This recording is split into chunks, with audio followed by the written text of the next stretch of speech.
देखिए, सबसे इम्पोर्टेंट है चिंतन।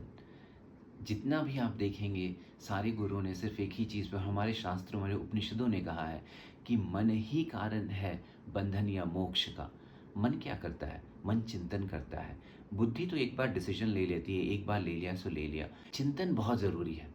आप जिसकी चिंतन करते हैं, आप जिसके बारे में सोचते रहते हैं, उससे आपकी आसक्ति, उससे आपका अटैचमेंट बढ़ जाता है और फिर चिंतन करते, करते, करते आपको उसमें लगाव हो जाता है, प्रेम हो जाता है। अद्वैत में संबंध स्थापित करना बहुत इम्पोर्टेंट होता है ताकि वो एक मधुर आदान-प्रदान हो सके, जैसे माँ-बेटी का हो गया, दास का, साक्य का।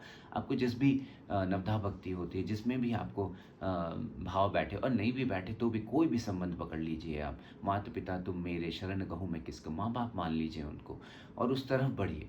जैसे-जैसे संबंध गाढ़ होते जाएगा, वैसे-वैसे प्रेम उभरेगा। जब प्रेम उभरेगा, तो प्रेम में मैं का विस्मरण हो जाएगा। जब मैं का विस्मरण हो जाएगा, सिर्फ़ वो हरि बचेंगे या जो भगवान आप जिनको भी मानते हैं, वो बचेंगे। और अद्वैत भी यही कहता है, अहम ब्रह्मास्मि।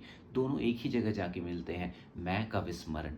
जब मैं हट जाता है सामने से, तो समय और स्पेस, टाइम सब हट जाता है, तो कुछ नहीं रहता। ना कुछ जानना है, ना कहीं पहुँचना है, ना कहीं पीड़ा है, ना कुछ है। देखिए, सबसे बड़ी है चिदानंद, जो एब्सोल्यूट ब्लिस बोलिए, एब्सोल्यूट ब्लिस या इनफाइनाइट कॉन्शियसनेस ने एक उसका एक कण है आत्मा, उस आत्मा फँस गई है माया में और माया में उसने मैं बना लिया।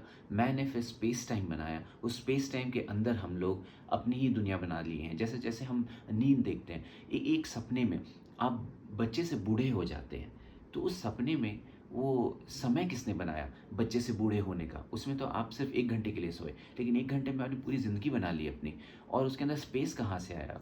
वो किसने बनाया? वो भी आपने बनाया। कैरेक्टर्स कौन थे? वो भी आप ही थे। जो मेन कैरेक्टर था वो कौन था? वो भी आप ही थे। आपने पूरा स्पेस, टाइम, मैं, लोग, सिचुएशन, भाव, चिंतन सब तो आप ही थे और सपने में था क्या?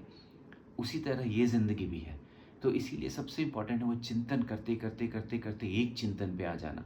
वो एक चिंतन या तो आप अद्वैत वेदांता से जाइए और मैं पे टिकिए और मैं फिर मिट जाएगा, दृष्टा में आ जाएँगे आप, दृष्टा भाव, साक्षी भाव में आ जाएँगे। या तो आप भगवत भाव से जाइए और शरणागति हो जाइए, हर समय भगवान का ध्यान करिए। धीरे-धीरे मैं मिट जाएगा, सिर्फ़ भगवान बचेंगे।